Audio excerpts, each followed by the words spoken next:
Today we will study the three-term description of vowels of English RP.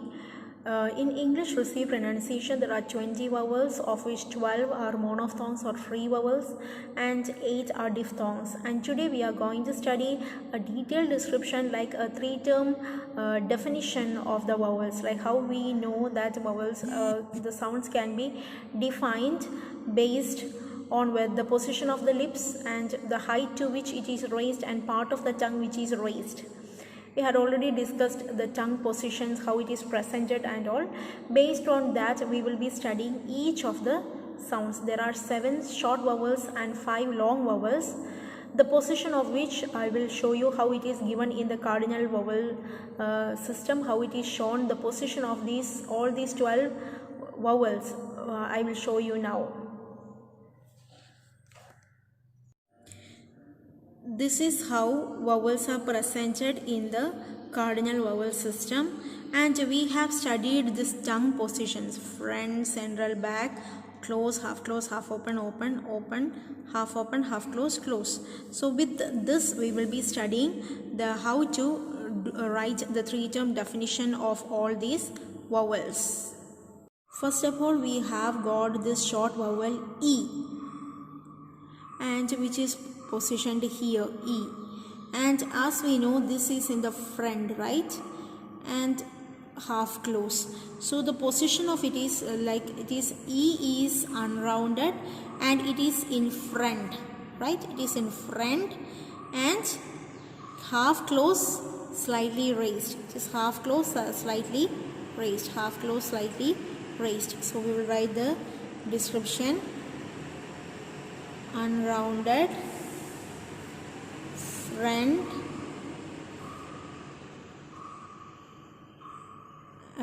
slightly retracted,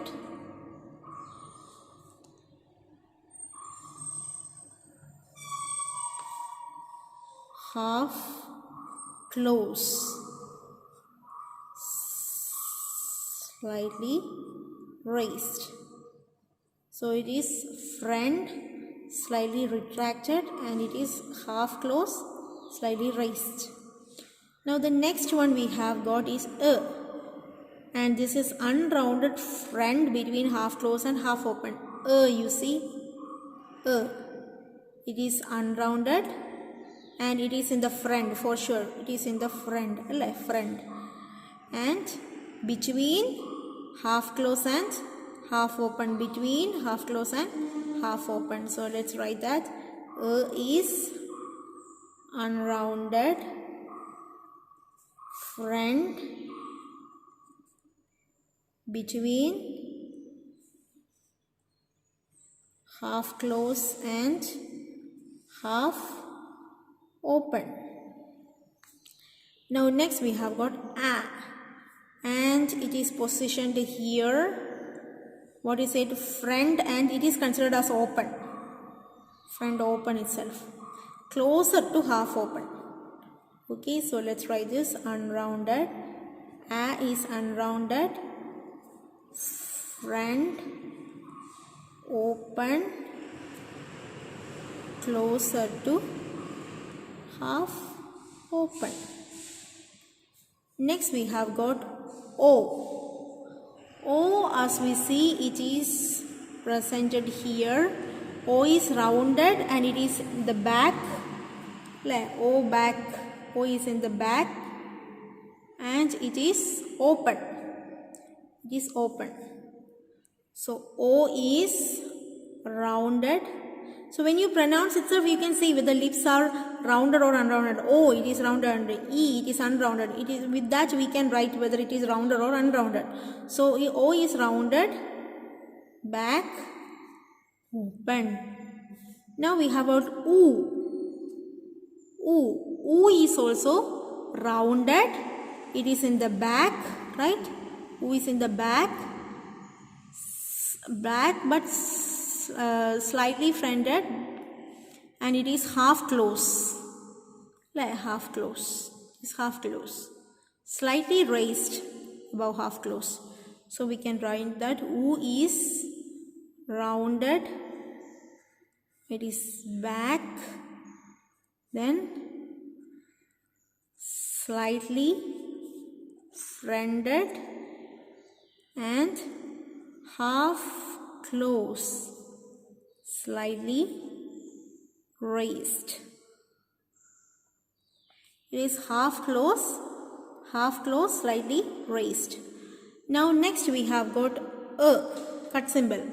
It is a, we know it is not rounded, it is unrounded.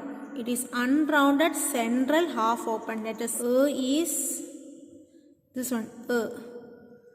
A is unrounded central half open. A is unrounded central half open.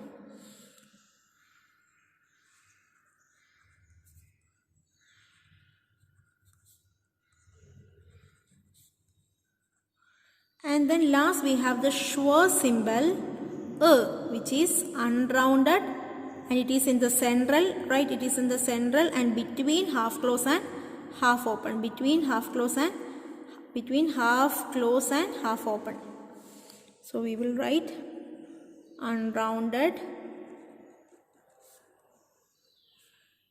central between half close and half open. Now next we will study 5 long vowels. Five long vowels, and the first one that we will study is E. E. It is unrounded.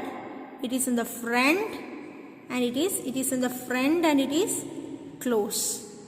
So we will write unrounded front close. Next we have got oo. Oo, as we see in this, oo, it is rounded. Oo is rounded. It is back and it is close. Back and close. Oo is rounded, back, close. Next we have got ah. Ah is unrounded. It is in the back. It is in the back and it is open. So we will write ah as unrounded, back, open. Next we have got O. O, as we see here, O is rounded, back and half open. Rounded, back, half open. Now we have got last one as as we found it here. Is unrounded. It is central, right? It is central between half close and half open. Between half close and half open. So let us write is unrounded, central, between half close and half open. Okay, so I hope you understood this detailed description, like the 3-term definition of all the vowels of English RP. Now we have to study this, that how it is pronounced. Daniel Jones had pronounced these phonetic symbols like this: E, O, U, all were having the same phonemes. Whereas A.C. Grimson in 14th century revised it and gave separate phonemes for the short vowels, which is presently used now. Okay, so I hope you understood the vowels of English RP. Thank you.